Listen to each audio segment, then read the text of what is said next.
Xin chào tất cả các bạn. Hôm nay tôi sẽ dẫn tất cả anh em đi xem về cái chỗ con đường đi của tôi là khó khăn như thế nào, và cái nguyện vọng của tôi là cái tình hình của tôi là đi được như thế nào. Cái mục đích của tôi là tôi đi lên núi, leo núi và lên rừng mà để trồng tam thất đỏ. Đấy, người ta thường nói bảo là sơn đỏ. Pe mông tên hạt tia, pe mù, số kiến nó pe mù. Đây hai nhiều bảo lịch chàng pe mùng rú pe chả chát xỉ lia bố thành tiệt chát xỉ lia nó chỉ một lịch chàng pe ít đẹp pe thật sau tuần dính nằm khá tận đây. Bây giờ anh em đi nha, rất là khó khăn anh em ạ. Cái con đường này rất là khó khăn. Đường này thì nói chung là trước thì xe máy xúc cũng xúc đi rồi, nhưng mà cái đường này đi thì đi bộ từng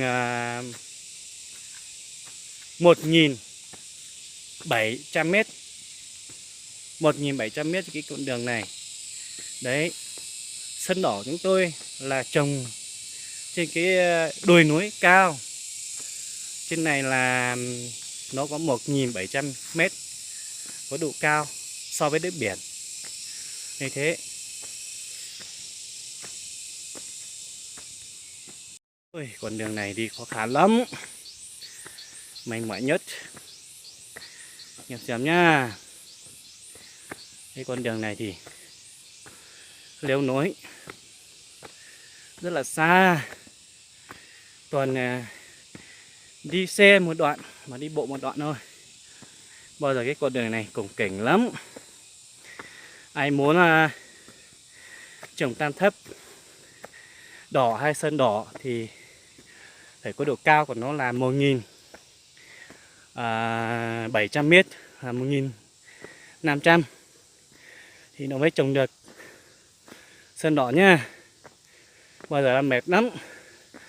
Đây, cái đường này trước máy xúc đi. Cái đường này là do bà con ủng hộ mà đóng góp để làm. Cái hòn đá này là con lộ miền. Đấy, khó khăn như thế cơ nghe em ạ. Dân tộc miền núi rất là khó khăn. Xem cái đồi núi kia đây rất là đẹp. Đấy, đồi núi rất đẹp nhá, cao lắm. Hôm nay đi Tết, đi tiếp một đoạn nhá. Ôi mệt lắm, quá mệt luôn anh em ơi. Cơm ăn không nổi này, mệt lắm. Tí đi xem trên này nhá, xem để như nào tình sơn đỏ nó này thế nào, tí sẽ quay cho anh em xem nhá. Ôi, con này là mệt thật sự luôn, đi không phải dễ dàng đâu, leo núi áp lắm, rộng luôn. Ôi rồi, tí sắp trèo lên cái đỉnh này rồi, cao lắm. Này này xem này, cao luôn. Trên này trước có một con chim rất đẹp, được làm tủ trên này, không có ai nên bắt được, mà cả ong nữa kìa. Cái ong to đấy, nó làm được trên này nữa. Để về luôn. Cái đường đi làm sân mà trồng sân tam thất đỏ rất khó khăn rồi. Đấy, thì thế này thì ấy được, sắp đến nơi rồi nhá.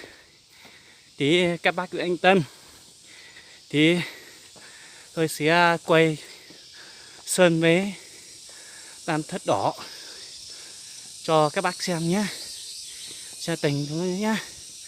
Các bác cứ theo dõi để tôi quay cho các bác xem nó có tốt không nhá.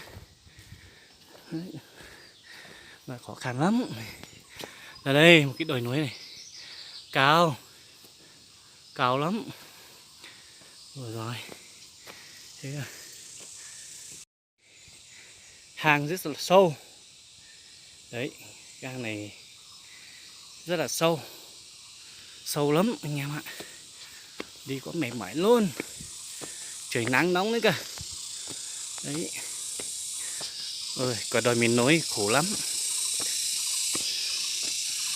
Đấy, đấy, con chim nó hót rồi, con chim nó học rồi, họ mệt luôn nha. Ôi giời, không nữa đây các bác ạ. Chim cao xem nhá. Đấy, nuôi ong này, cái đá đấy đẹp không?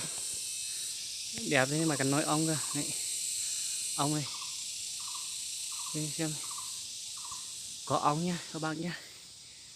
Có ong này, cái đá kia đẹp lắm, vẫn còn ong nhá. Đấy, có ong đấy. Ôi rồi, đi thôi, tí muộn có thời gian rồi, mệt lắm một điểm này. Đúng là lên dốc, đi vào rừng. Ôi, mệt lắm. Nghe tiếng chim hót chưa? Chim hót rất là đẹp. Đấy, hay lắm. Đi vào rừng rồi bác ạ, vào rừng nhá. Đến lên thảo quả rồi nhá. Đấy, cao lắm rồi, đến lên thảo quả rồi các bác ạ. Thảo quả đây. Đấy, thảo quả đấy nhá. Đấy nha, thảo quả này cũng thôi. Đi xem bên này tí, xem bên này này, xem bên nào. Thảo quả này cũng tốt lắm các bác ạ, xem nhá.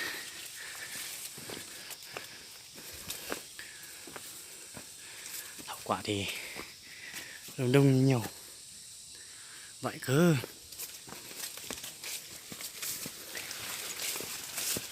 Đấy, vào rừng sâu rồi, vào trong hang rừng sâu rồi, thảo quả rồi. Đấy, cho các bác xem thảo quả này. Ôi giời, đây còn có ít lắm. Đây, thảo quả đây nhá các bác nhá. Xem đi, nó ở trong này này. Đấy, gốc cây này, cái tội là chưa phát. Đấy, nhưng mà không nhìn rõ lắm. Tiến gần cho các bác xem nhé. Thảo quả này này. Đấy, thảo quả nha, đây là thảo quả này các bác ạ. Thảo quả nha, góc thảo quả này cũng ok, là khá giả nhé. Góc trên kia này, kéo về xem. Ôi ôi, nó có quả phết đấy.